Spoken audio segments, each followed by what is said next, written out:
paramedics, I think. EMTs and paramedics. There Yep. you go. Emergency responders. Yep. Perfectly. To you guys, all y'all still in the field, in the trenches, doing the good work. Seeing all that stuff, so Yep. So he should have listened. Early along in my paramedic experience, my partner clued me in on some practices that would make my life easier. Among these is the concept of just take 'em.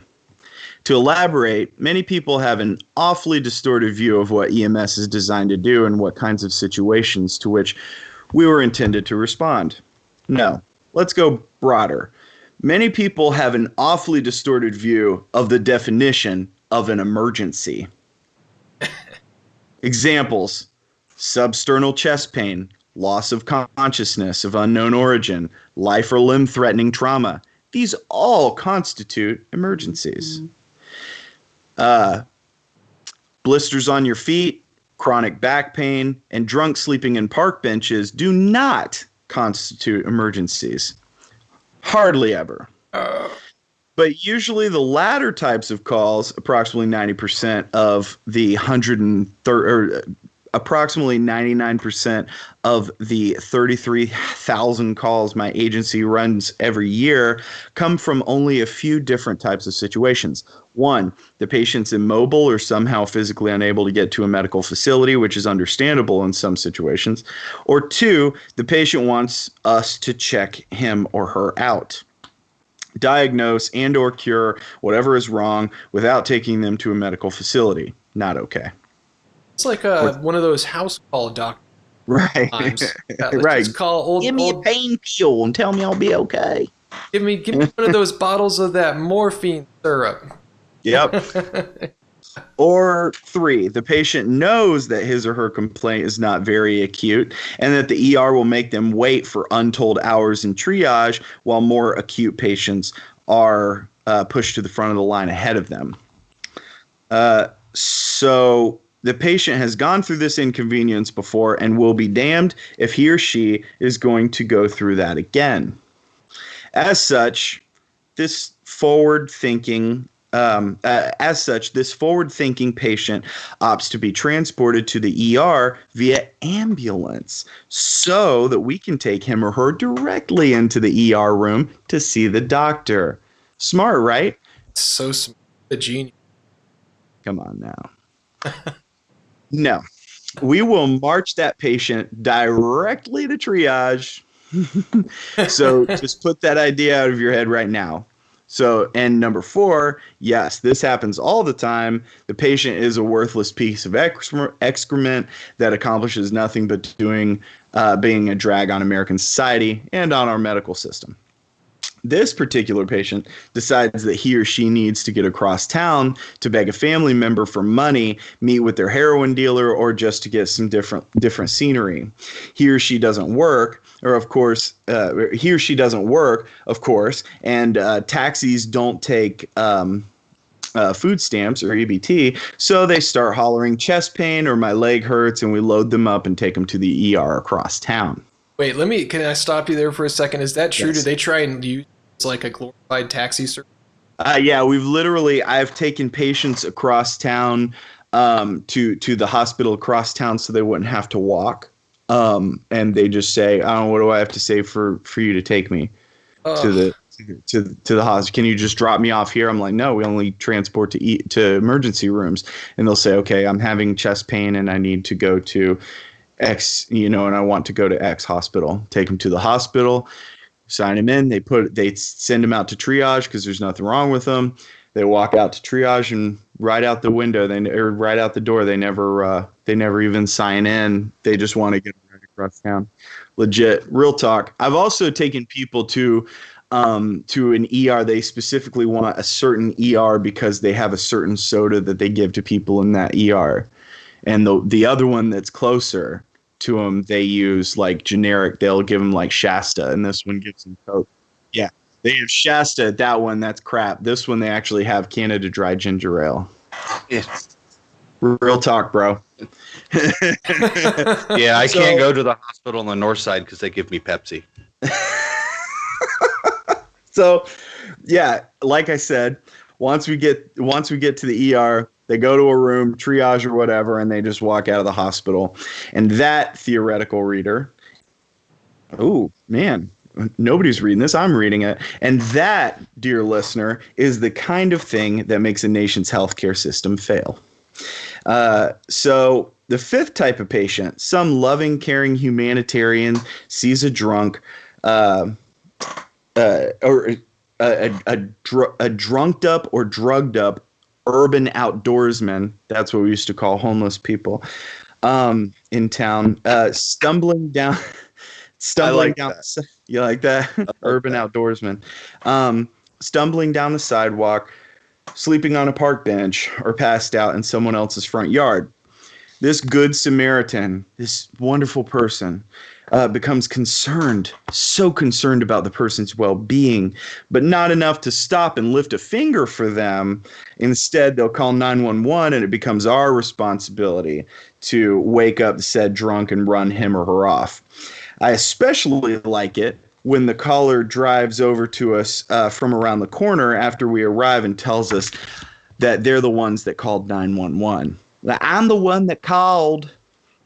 Like I'm going to give you a freaking medal or a Boy Scout pin or something. I'm shocked that you don't carry around a box of cookies. Right. To just we actually had a roll of stickers that was like junior paramedic that we would give to kids at like meetups. And I wanted stickers. I wanted to take a strip of those stickers and just like have them for these people. Like, oh, thank you so much. Here, have a sticker. You got the stuff to be a junior paramedic.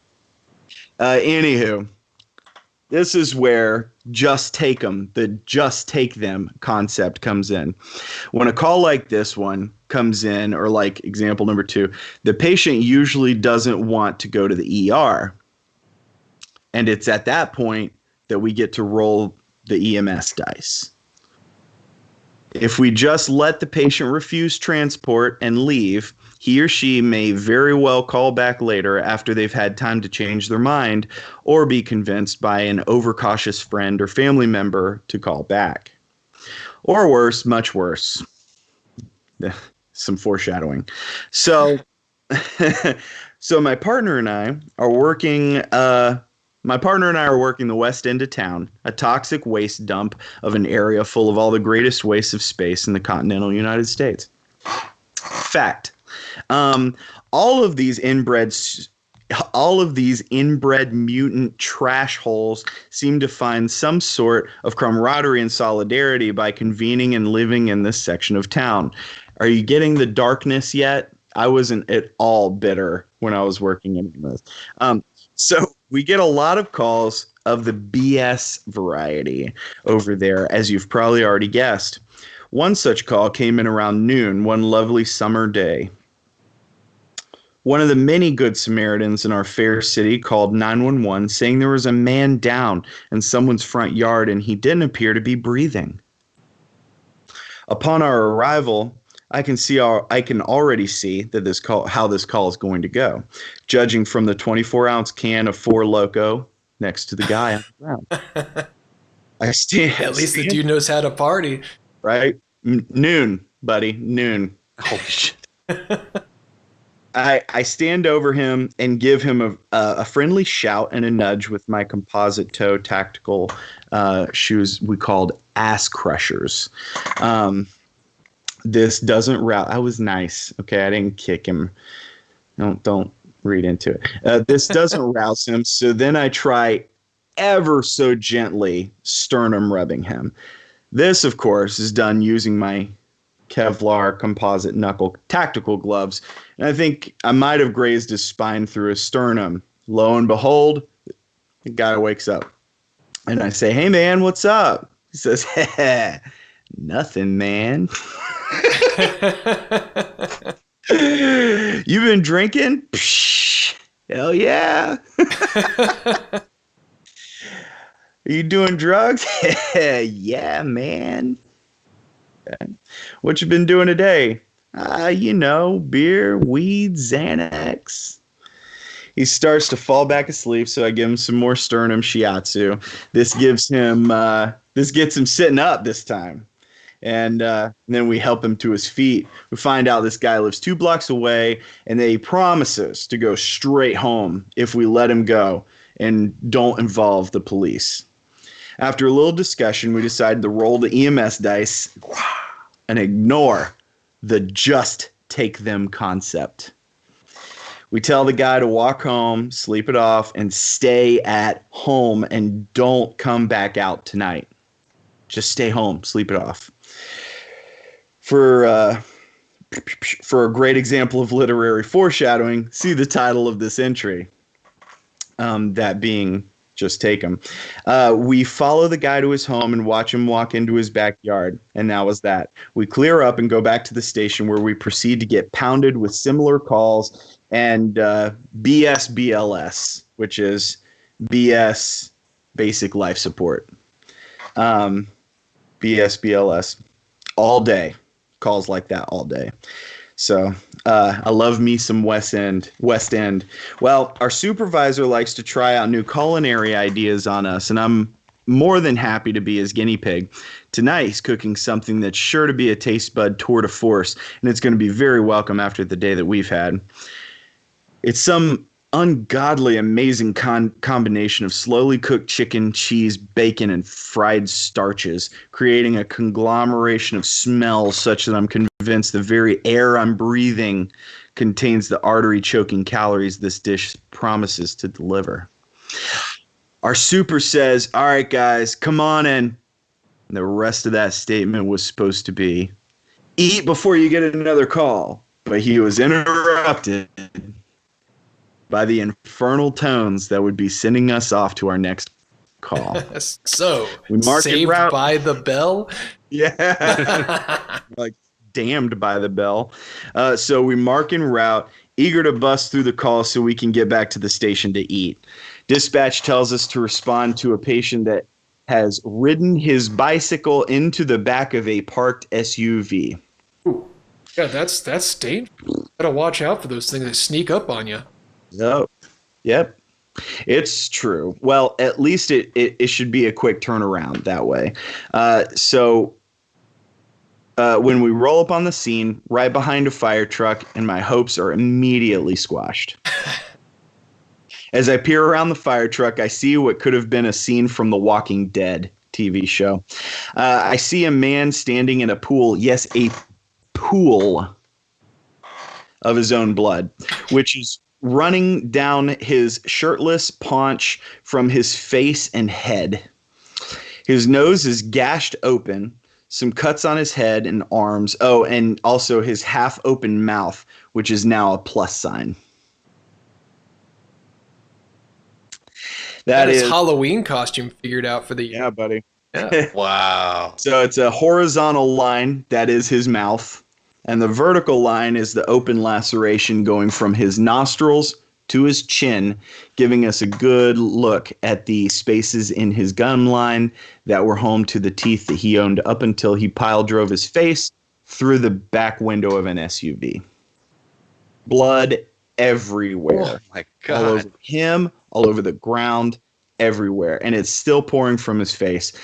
The rear window of the SUV is shattered, and his bicycle now has a D-shaped front tire. Well, we do our thing. Bandages, wraps, spinal immobilization, blah, blah, blah. It's the first really emergent call we've run all day, and I boogie us down to the ER. After we transfer the patient care to the hospital, I go out to inspect the damage in the back of the truck. Not too bad, like cleaning it up, blood and guts and stuff. The lip print, like when a girl kisses you with lipstick, Yeah. Except it's a nice bloody plus sign. Yeah. It's not too bad. Hold on. Not great, Real yeah. quick. Do you are EMS guys the ones that have to clean up the scene? Like if there's blood and stuff there, are you guys the ones No. that have to clean that up? No, we're not. We don't clean up the scene. We clean it, but I'm talking about the back of the truck after we drop the patient off at the hospital. The ambulance, the back of the ambulance. Oh, Okay. I ambulance, got you. sorry. There goes. Sorry. Lots of translation. I thought the way you said it, I thought you had gone back to where the accident happened and you're examining the SUV and cleaning it up. No. Like what? We always call the ambulance the truck. Sorry. Some guys call it a rig. I don't like that. I like to call it a truck. Anyway, yeah. So cleaning up the back of the ambulance. That's our bad. We're not eligible. No, it's my bad. Us noobs. So, let's see. So the back of the ambulance, not too bad, not great, but not too bad. The concern is that God knows what microscopic malevolence dwells in the depths of that party boy's juices. So the next hour is spent wiping the entire interior and all commonly touched surfaces outside the truck with wipes so stringent that they're literally known to cause cancer when making prolonged contact with bare skin. We call them cancer wipes. I take this time to reflect on how we rolled the dice and lost this time. It seems to go that way more often than not, or it seems to go that way more often than not. My partner finishes up with her report information that she needs and comes out to help him clean up and put the truck back together. When we finally finish, we climb back into the truck, me in the driver's seat, my partner riding shotgun. We take a long, exhausted sigh of relief and say, he should have listened. Let's go eat. So, yeah, I think, I don't know if I made the connection, but that was the same guy, right? Yeah. When we went back out there. So, the lesson learned was don't take the time off. Don't take the easy out when the guy says, nah, I'm good. I don't need to go to the hospital. Just take him. Well, on the plus side, at least there is no plus side except for his mouth. So yeah, I thought it'd be a good pun, but I couldn't finish it. I'm just more baffled right now. How fast did he have that bike going, dude? Was it a hill? It was going down a hill, and this guy, it was like to shatter the back glass. It's not like it's not like it's glass. It's right. It's like got a film polymer. Yeah. So like when you hit it, like if a baseball hit it, it's not going to go through it. It's just going to hit it and it's going to splinter. Yeah, just like that Tesla truck. Right. Yeah. And that's what struck me though. It wasn't a spider web. It wasn't a spider web, the glass. The glass was, I thought the window was down. It shattered the glass. That's what I'm saying. And the guy went. Was it a hill? He was going down a hill on his bicycle, and you got to think like to take out an SUV back glass. I mean, he went just like you could tell just from his face and stuff. He shattered the glass, not like spiderwebbed it. Shattered the whole back glass with his nose and his mouth. Like with his face, just like that, straight into it.